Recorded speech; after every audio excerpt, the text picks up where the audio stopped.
Hello everyone, I am doctor Deepika from Rana hospital Sirhind, Punjab.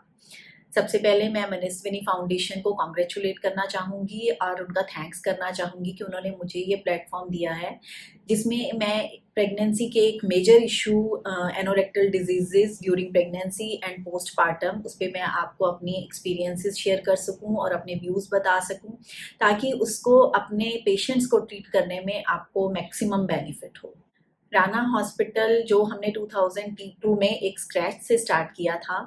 पहले हम महीने के 2 से 3 पेशेंट्स ट्रीट करते थे एंड विद टाइम जैसे जैसे हमारी सब्जेक्ट पे अपनी अथॉरिटी होती गई तो अब बाय गॉड ग्रेस हम एक दिन के ऑलमोस्ट 15 पेशेंट्स यहाँ पे ट्रीट करते हैं। 5 इंटरनेशनल रिकॉर्ड्स जिसमें Guinness book of world record, 3 national records जिसमें Limca book of world record included है। ये इस सारे रिकॉर्ड्स में राना हॉस्पिटल अपना नाम रजिस्टर करवा चुका है। ऑलमोस्ट 21 कंट्रीज के 1 लाख के अप्रॉक्सीमेट पाइल्स के पेशेंट हम यहाँ पर ट्रीट कर चुके हैं। We are having dedicated team which is extensively doing research in anorectal diseases और हमारी जो टैग लाइन है that is come with piles and go with smiles and really it gives you immense happiness when patient goes and they say that we are really satisfied। तो अपना subject जो topic है हमारा उसको शुरू करने से पहले हम ये समझते हैं कि पाइल्स और फिशर्स है क्या, तभी हम उसको ड्यूरिंग प्रेगनेंसी क्या रीज़न है जिसकी वजह से फीमेल्स इसको फेस करती हैं, उनको प्रॉब्लम आती है, उन सबको हम डिस्कस कर पाएंगे। तो सबसे पहले हिमरॉइड्स है क्या। Haemorrhoids are basically engorged physiological anal cushions which are very important for continence. Basically ये ब्लड वेसल्स होती हैं और विद टाइम जैसे हम स्ट्रेन करते हैं, प्रेशर देते हैं तो इनकी स्वेलिंग हो जाती है। एक्सटर्नल पाइल्स, इंटरनल पाइल्स, 2 तरह के पाइल्स होते हैं। समटाइम्स थ्रोम्बोस्ड हिमरॉइड्स भी होते हैं, जैसे उसमें खून जम जाता है, थ्रोम्बोसिस हो जाती है। सबसे पहले हम बवासीर के कॉजेज़ को समझते हैं कि क्या कारण है जिसकी वजह से हिमरॉइड्स या पाइल्स के मस्से होते हैं। तो इसमें सबसे पहला कारण है सीडेंट्री लाइफस्टाइल्स। जैसे जैसे हमारी मॉडर्नाइजेशन होती जा रही है, हमारे सारे काम डिपेंडेंट होते जा रहे हैं, हमारा वर्किंग स्टाइल जो है उसमें हमारी फिजिकल एक्टिविटी बहुत ज़्यादा कम होती जा रही है, स्ट्रेस लेवल्स बहुत बढ़ते जा रहे हैं, डाइट की कोई प्रॉपर शेड्यूलिंग नहीं है और जंक फूड का बहुत ज़्यादा इनटेक है। तो इन सब रीजंस की वजह से, स्ट्रेस लेवल्स की वजह से जो कॉन्स्टिपेशन है वो बहुत एक मेजर इशू बनता जा रहा है। और कॉन्स्टिपेशन की वजह से पेशेंट टॉयलेट में बहुत ज़्यादा स्ट्रेन करता है और बीइंग ब्लड वेसल्स जब उन पे प्रेशर पड़ता है और कंटिन्यूअस स्ट्रेनिंग होती है तो उससे ये जो हिमरॉइड्स हैं वो डेवलप हो जाते हैं। कुछ रेयर कॉजेज में ये भी कहते हैं कि अजवाइन की बहुत ज़्यादा इंटेक करने से भी पाइल्स डेवलप हो जाती है, या बहुत ज़्यादा लाउड बोलने से, बहुत ही ऊंचा बोलने से भी एनल रीजन पे ब्लड वेसल्स पे प्रेशर पड़ता है और हिमरॉइड्स डेवलप हो जाते हैं। तो हिमरॉइड्स में सिम्टम्स क्या होते हैं, ऐसे कौन से सिम्टम्स हैं जिसको देख के पेशेंट को ये पता चलेगा कि मुझे हिमरॉइड्स है, या डॉक्टर उसको कैसे डायग्नोज करेगा कि उसको हिमरॉइड्स हैं। तो उसमें क्या होता है कि मस्से बन जाते हैं। इनकी स्टेजेस होती हैं हिमरॉइड्स की, बेसिकली 4 स्टेजेस होती हैं, first stage, second stage, third और फोर्थ स्टेज। तो फर्स्ट और सेकंड स्टेज में तो हल्के हल्के हिमरॉइड्स होते हैं जो अंदर ही होते हैं, उनसे माइनर सी ब्लीडिंग होती है। पेशेंट जब स्टूल पास करता है तो माइनर ब्लीडिंग होती है। थर्ड स्टेज में क्या हो जाता है कि वो हिमरॉइड्स बड़े हो जाते हैं और जब पेशेंट स्ट्रेन करता है या स्टूल पास करता है तो वो हिमरॉइड्स बाहर आ जाते हैं, बट दे गो इटसेल्फ, अपने आप वो अंदर चले जाते हैं। और फोर्थ स्टेज में वो हिमरॉइड्स बाहर आ जाती हैं और जब पेशेंट उनको अंदर पुश करता है तो वो अंदर नहीं जाते। इससे आगे वाली एक स्टेज थ्रोम्बोज हिमरॉइड्स भी होती है, एक्सटर्नो इंटरनल हिमरॉइड्स में, जिसमें खून जम जाता है और पेशेंट बहुत ही पेनफुल कंडीशन में हमारे पास आता है। तो bleeding is the main reason. जो ब्लीडिंग भी होती है वो ड्रॉप्स की फॉर्म में होती है। थ्रोम्बोसिस हो जाए तो उसमें पेन होता है, पेशेंट बैठने में बहुत अनकंफर्टेबल फील करता है। तो ये सिंपल सिंपल से सिम्टम्स होते हैं जिसके साथ पेशेंट एक डॉक्टर के पास आके विजिट करता है। Second problem is fissure. Fissure क्या होता है, एनल रीजन पे एक कट लग जाता है जो कि बहुत ज़्यादा पेनफुल होता है। बार बार रिपीटेड कॉन्स्टिपेशन होने से, हार्ड स्टूल पास करने से ये कट डेवलप हो जाता है और जब हम इसको टाइमली ट्रीट नहीं करते तो जो हमारा स्फिंक्टर है वो स्पाज्म में चला जाता है और पेशेंट हमारे पास अनबियरेबल पेन के साथ आता है। फिशर में सेकेंड सिम्टम होता है ब्लीडिंग होती है, लेकिन पाइल्स और फिशर की ब्लीडिंग में जो डिफरेंस है वो ये है कि पाइल्स की ब्लीडिंग जो होती है वो ड्रॉप्स की फॉर्म में होती है और जो फिशर की ब्लीडिंग होती है वो स्ट्रीक फॉर्म में होती है। समटाइम्स जब हम फिजिकली पेशेंट को चेक करते हैं तो हमें साथ में एक सेंटिनल टैग भी डेवलप हुआ नजर आ जाता है, विच इट सेल्फ शोज कि ये पुरानी दिक्कत थी, लेकिन क्योंकि पेशेंट ने टाइमली ट्रीटमेंट नहीं करवाया तो इसलिए ये इनकी अब एक्यूट से क्रॉनिक स्टेज में, दो स्टेजेस होती हैं फिशर की, एक्यूट एंड क्रॉनिक। तो अगर हम टाइमली एक्यूट स्टेज को ट्रीट नहीं करते तो ये क्रॉनिक फिशर में डेवलप हो जाता है, स्फिंक्टर स्पाज्म में चला जाता है।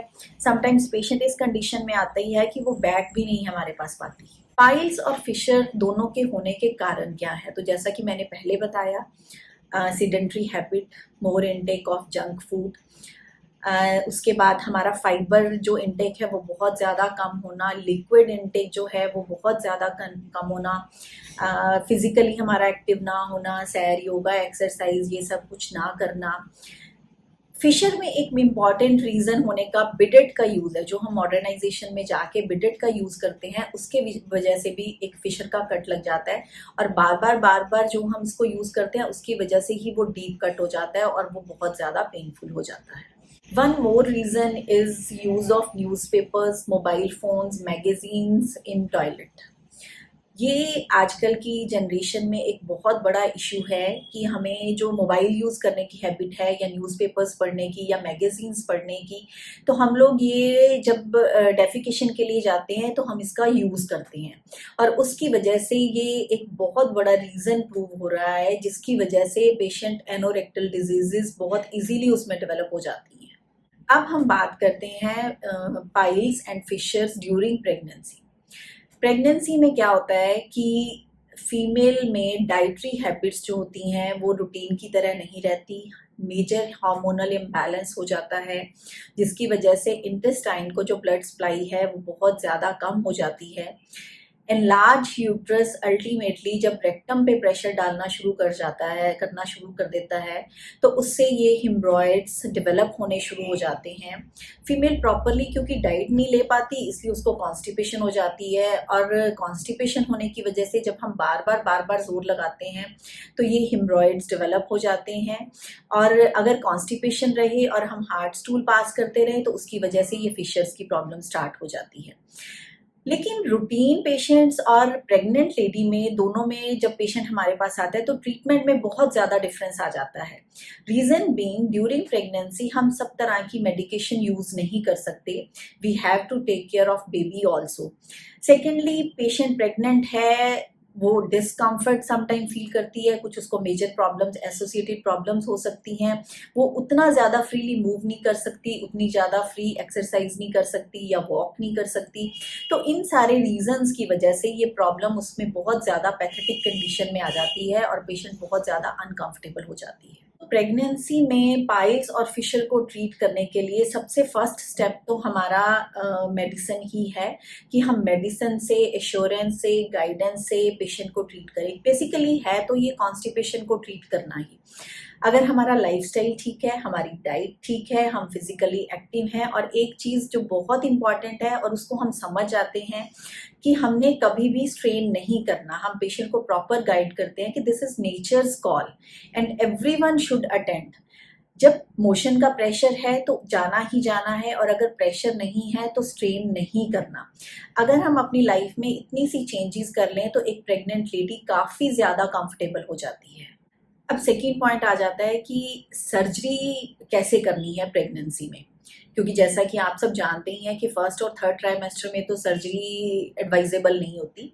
सेकेंड ट्राइमेस्टर में कई बार हम पेशेंट ऐसी कंडीशन में आ जाता है कि हमको करना कंपल्सरी हो जाता है, तो वो सर्जरीज हम यहाँ पे करते थे, और उसमें बाय गॉड ग्रेस कभी कोई कॉम्प्लिकेशन नहीं हुई, किसी तरह की कोई प्रॉब्लम नहीं हुई। लेकिन फिर भी हमारे माइंड में एक चीज़ रहता था कि ड्यूरिंग प्रेगनेंसी एक ऐसा ट्रीटमेंट होना चाहिए जो होम केयर ट्रीटमेंट हो तो बहुत ही अच्छा है, पेशेंट उसको इजीली यूज़ कर पाए, कॉस्ट इफेक्टिव हो, और उसके लिए हमने काफ़ी ज़्यादा रिसर्च की। तो अल्टीमेटली हमने एक GMS piles relief device invent किया, उसमें हमने 30 प्रेग्नेंट फीमेल्स पे सारा उसका डाटा कलेक्ट किया, उन पे पूरी थॉरो स्टडी की। तो उसका जो जीएमएस पाइल्स रिलीफ डिवाइस है, उसका जो क्योर रेट है वो ऑलमोस्ट 96% है। वेरी इजी टू यूज़ है, क्रायोथेरेपी बेस्ड है, और इससे पेशेंट घर बैठे ही अपनी पाइल्स की समस्या से छुटकारा पा सकता है। और उसका जो ड्यूरिंग प्रेगनेंसी का और पोस्टपार्टम का टाइम है वो बहुत इजीली निकल जाता है। और इससे, क्योंकि ये क्रायोथेरेपी बेस्ड है, तो उससे जो इंटरनल हिमरॉइड्स होती हैं वो रिग्रेस हो जाती हैं, जो स्फिंक्टर का स्पाज्म है वो डिक्रीज हो जाता है, पेशेंट की पेन चली जाती है और वो कंफर्टेबल हो जाता है। और डिवाइस के साथ साथ जब हम अपनी डाइटरी हैबिट्स चेंज करते हैं, फिजिकली एक्टिव हो जाते हैं, सैर, योगा, व्हाटएवर जो भी हम लाइट कर सकते हैं, तो उससे पेशेंट एक काफ़ी कंफर्टेबल जोन में चला जाता है, और सर्जरी को भी अवॉइड कर सकती है, और अनड्यू मेडिकेशन को भी हम लोग अवॉइड कर सकते हैं। कॉन्स्टिपेशन को ट्रीट करने के लिए हमने यहाँ पर 5 कॉन्सेप्ट्स डेवलप किए हैं, जो कि आप हमारे यूट्यूब चैनल पे भी देख सकते हैं, और साथ के साथ यहाँ पे स्क्रीन पे भी आपको उनके लिंक्स शेयर हो रहे हैं। तो आप उसको देख के अच्छे से समझ सकते हैं, पेशेंट को गाइड कर सकते हैं कि कैसे उसने जंक फूड अवॉइड करना है, फाइबर ज़्यादा लेना है, वाटर ज़्यादा लेना है, बिडेड का यूज़ नहीं करना, she has to be physically active according to her condition, चाहे वो सैर करे, योगा करे, एक्सरसाइज करे, whatever is comfortable for her. तो अगर हम इन सब चीज़ों का ध्यान रखेंगे, basically this is a lifestyle disease. अगर हमने अपनी लाइफस्टाइल को चेंज कर लिया, नॉन वेजिटेरियन डाइट को अवॉइड किया, अगर लेना भी है तो हमको उसके साथ फाइबर को खूब लेना है, फाइबर लेने से उसकी डाइजेशन इजी हो जाती है।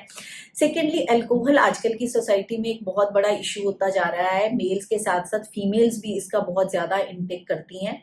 तो इन सब चीज़ों को हमको वैसे तो प्रेगनेंसी में वैसे ही अवॉइड करना चाहिए, अल्कोहल इज़ नॉट एडवाइजेबल, लेकिन अगर फिर भी कोई फीमेल लेती है तो उसको इसको स्ट्रिक्टली मना करना चाहिए, क्योंकि ये एक डिहाइड्रेटिंग एजेंट होता है, और उसकी वजह से कॉन्स्टिपेशन की प्रॉब्लम और फिर अल्टीमेटली फिशर की और पाइल की प्रॉब्लम ये फॉर श्योर डेवलप हो ही जाती है।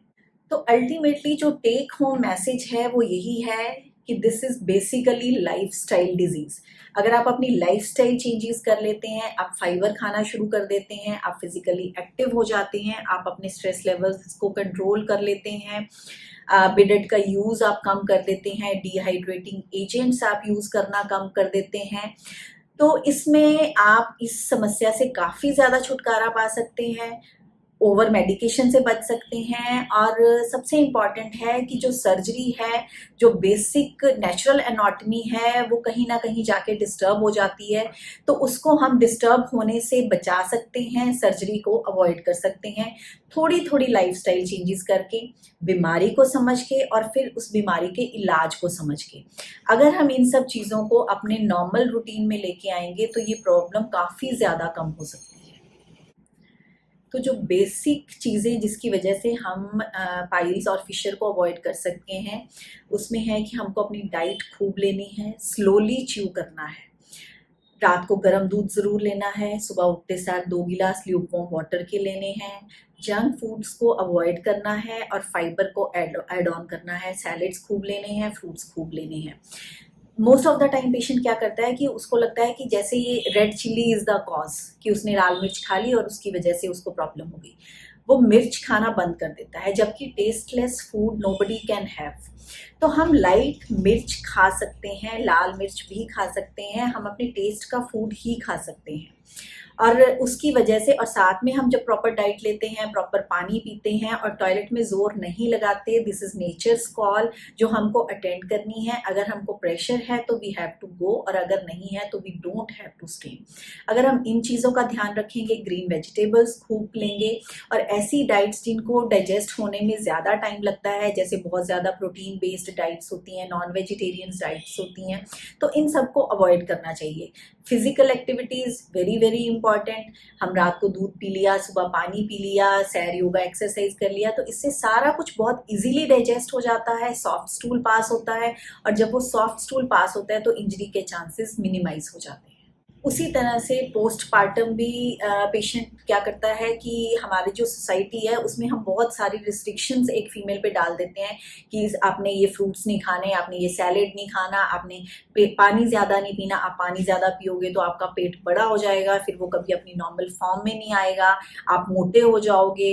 और फिर उसको कहते हैं कि आपने फिजिकली ज़्यादा एक्टिव नहीं रहना, इसका बच्चे पे बुरा असर पड़ेगा, आपको ज़्यादा से ज़्यादा रेस्ट करना है, आपने बहुत ज़्यादा हमारे यहाँ पे मेडिसिन डाल के उसको दिया जाता है ताकि उसको ब्लीडिंग वगैरह बहुत अच्छे से हो जाए।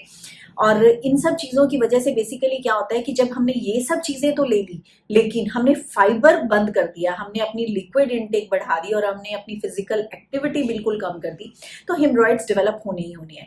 सेकेंडली, जब हम नॉर्मली डिलीवर करते हैं पेशेंट को, तो जब वो जो प्रेशर पड़ता है, जितना पेशेंट स्ट्रेन करती है, उससे भी ये जो ब्लड वेसल्स हैं वो डेवलप हो जाते हैं और उसकी वजह से बाद में पेशेंट के लिए इवन समटाइम्स तो बेबी को फीड करना भी बहुत ज़्यादा प्रॉब्लम हो जाती है और वो बहुत पैथेटिक कंडीशंस में, and this is really true. हमारे सेंटर में इवन कई बार 5-5 दिन का बेबी होता है, 1 वीक का बेबी होता है, वो चाहे नॉर्मली डिलीवर हुआ हो या सिजेरियन उसका हुआ हो, तो हमको वो पेशेंट ऑपरेट करना पड़ता है because female is in that condition कि हम उसमें वेट कर ही नहीं सकते, शी कांट सिट प्रॉपरली और वो अपने बेबी को लुक आफ्टर कर ही नहीं सकती। तो इन सब चीज़ों को अवॉइड करने के लिए हमें बेसिकली इस चीज़ को समझना पड़ेगा कि fibre intake is very very important, चाहे आप नॉर्मल पर्सन हैं, चाहे एक प्रेग्नेंट फीमेल है और चाहे वो पोस्टपार्टम फीमेल है, उसको हर चीज़ की ज़रूरत है। नेचुरल जो भी फाइबर है वो उसको मिलना ज़रूरी है। अगर उसकी कॉन्स्टिपेशन ठीक नहीं होगी, अगर वो लिक्विड प्रॉपर नहीं लेगी और वो स्ट्रेन करेगी, तो उसको फिशर, पाइल्स, ये प्रॉब्लम्स डेवलप होनी ही होनी है। तो ये सब सर्जरीज को हम अवॉइड कर सकते हैं अगर हम बिट चेंजेस अपनी लाइफस्टाइल में ले आए। तो अगर आप ये सब कुछ अपने मेडिकल प्रोफेशन में अपनी ओपीडीज में सारा अच्छे से देखते हैं, पेशेंट आपके पास आता है, आप उसको प्रॉपरली डायग्नोज करते हैं, आप प्रॉपर उसकी हिस्ट्री लेते हैं, तो आप उसको बहुत अच्छे से ट्रीट कर सकते हो, आप बहुत अच्छे से उसको गाइड कर सकते हो, वो मेडिसिन से भी ठीक हो सकती है। अगर सर्जरी वाला केस भी है, इवन हम उसका वो टाइम निकाल सकते हैं विद लाइफस्टाइल चेंजेस, और फिर आफ्टर डिलीवरी जब वो कंफर्टेबल है तो वो इजीली उसको ऑपरेट करवा सकती है। तो इसके लिए आपका उसको प्रॉपरली गाइड करना is very very important. I think this lecture will be very much useful for you people. अगर आपकी कोई क्वेरीज हो, कोई डाउट्स हो, आप मुझे सेंड कर सकते हैं, तो मैं आई विल डेफिनेटली ट्राई कि मैं उनका आंसर करूँ। Thank you so much.